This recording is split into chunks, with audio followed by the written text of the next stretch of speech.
La préparation à Dakar s'est plutôt bien passée. On a très bien travaillé pendant une grosse semaine. Et puis on est allé chercher le drapeau. Et puis le soir, pour faire le voyage, on a fait quelques tests PCR.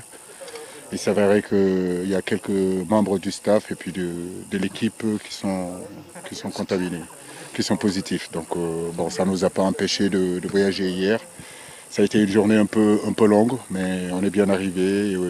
Les garçons se sont bien reposés. Cet après-midi, on a pu faire notre première séance. Demain, on fera aussi une autre séance. Le moral est beau fixe.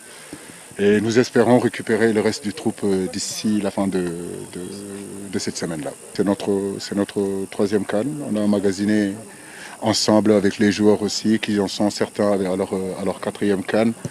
Beaucoup d'expérience, beaucoup de vécu, beaucoup de très bonnes choses. Donc moi j'ai eu la chance aussi en tant que joueur de l'avoir disputé deux fois. Comme je vous le dis, cette CAN on la connaît, on sait que c'est une compétition très difficile.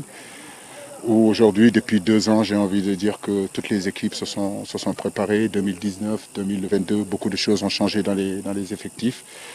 Tout le monde a cœur aujourd'hui d'être prêt à cette CAN-là. On va vers une CAN très intéressante, on va vers une CAN très difficile, mais je crois que nous sommes outillés pour ça. Travaillons à ça. Aujourd'hui, on est prêt. Donc, de la même façon que les autres grosses écuries ont de l'ambition, nous faisons partie de ces grosses écuries-là.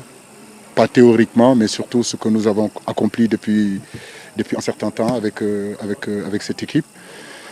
Que ce soit la Coupe du Monde, que ce soit la CAN 2019, la CAN 2017. Donc oui, tout à fait, nous sommes ambitieux, pardon, et ces ambitions-là, nous devons le montrer sur le terrain parce que c'est facile d'être ambitieux sur le papier, c'est facile d'être ambitieux dans la parole, mais je crois que maintenant c'est sur le terrain qu'il faut le